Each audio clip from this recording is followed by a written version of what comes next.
After the war, cities were rebuilt on the seas, in the skies. But the deadliest ones were built on wheels. What is that? That is London.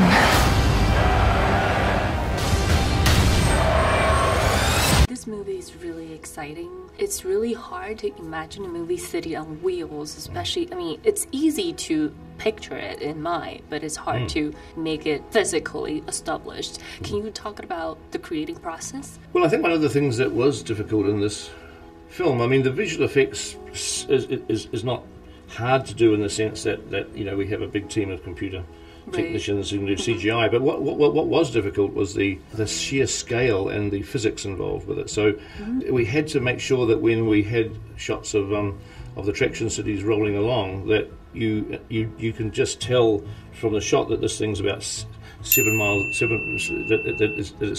long and 3,000 feet high, and that's the only way that you're going to know that is because of the little clues of the physical, the way that it interacts. So I mean, because otherwise you have no idea really in a wide shot how big it is, and that was always a problem for us. That's why, for instance, on the poster here, it's plowing through a pine forest.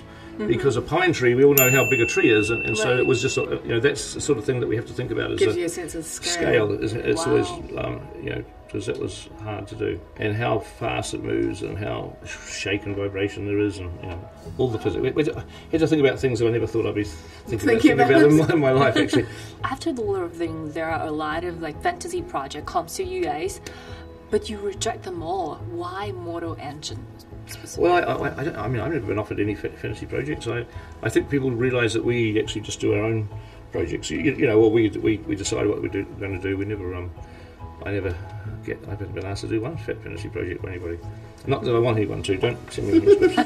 But no, I mean, I read these books just as a reader, as a fan, about 10 years ago, and there was 4 books in a series, and I sort of binged on them, went through the whole lot, and they sort of tell the story of Tom and Hester's life story.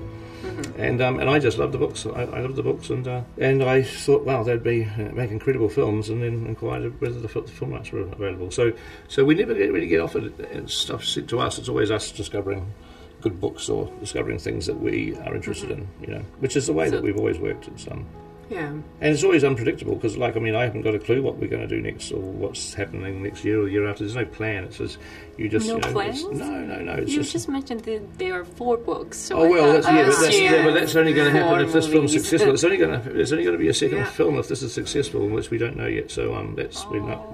You know, we hope it will be successful, and we hope that there'll be.